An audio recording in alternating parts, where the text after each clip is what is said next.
Alrighty. Hello.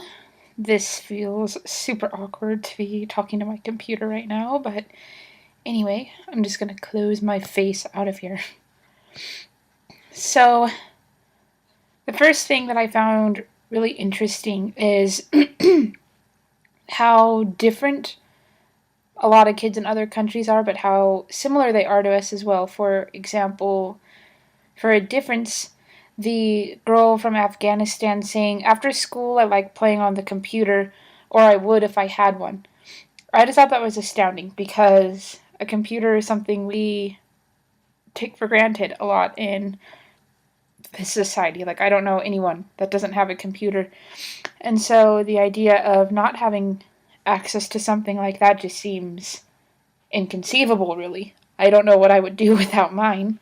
And so, and I know anyone else that I know would echo that same sentiment. So that's pretty just, I don't know how else to describe it besides astounding. And yet, in a lot of ways, they're really similar to us. For example, the girl said, "Education is the obligation of every person, male or female."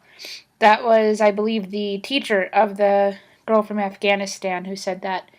And I think that's interesting because, from the celestial perspective, we believe that exact same thing in a lot of ways. I've been counseled ever since I was a little kid that that even though husbands and fathers are the ones that are normally turned to in order to like have a job and get an education and provide for the family, women are just as expected to do that as well, because for their own personal growth and because you never really know what's going to happen, so you want to be prepared for any kind of outcome in your life.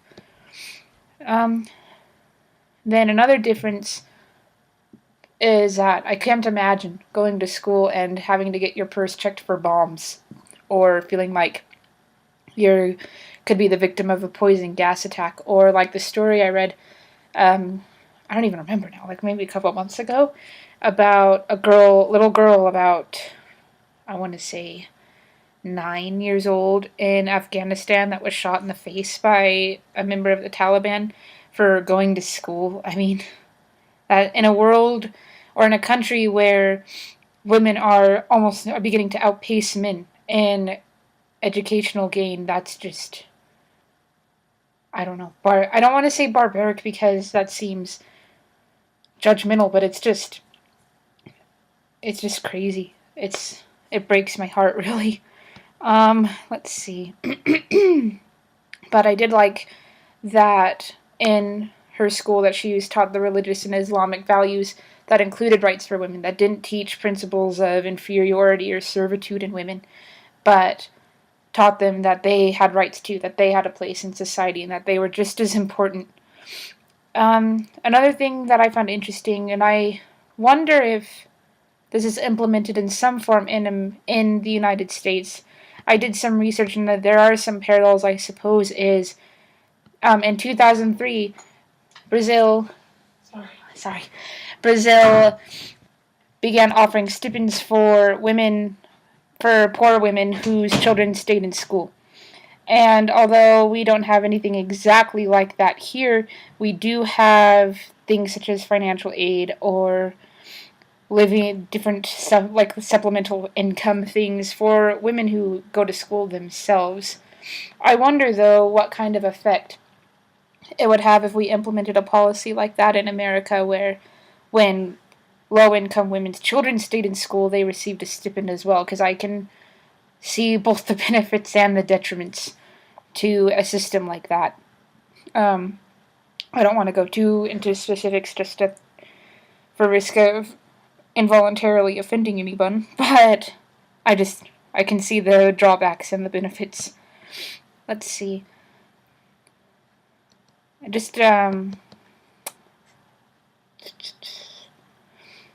I wonder what the girl from Afghanistan meant when she said, "If girls don't go to school, Afghanistan will be like a cup without a handle." The best interpretation I can think of is that the handle is the part that protects your hand. It makes it so that you don't get your hand scalded by the porcelain that's right next to the hot coffee or tea, or I guess in Mormonism it'd be like hot chocolate or something that's in the cup. And so without women in the educational force or in the workforce to kind of temper men and kind of add that calmness and that sense of serenity, it would become too hot to handle, so to speak. That's my interpretation anyway. I'd like to hear anyone else's. Let's see. And I just found Japan fascinating as well because everyone's heard, I think, a lot about the educational standards in Japan and how just stringent they are compared to American standards. I feel like a lot of times from our perspective from the United States, we see Japan as being overly strict, and probably from Japan's perspective, we're overly coddling. But obviously, you can see the benefits in the way Japan runs things. I mean, they have a almost 100% secondary education enrollment rate and consistently churn out high performing students, so they must be doing something right. It's just a question of at what expense. That's about all I have to say, but I really enjoyed watching this video and might actually be looking for the other parts of it as well, just for kicks, I suppose. Alrighty, thank you and have a good night, everyone.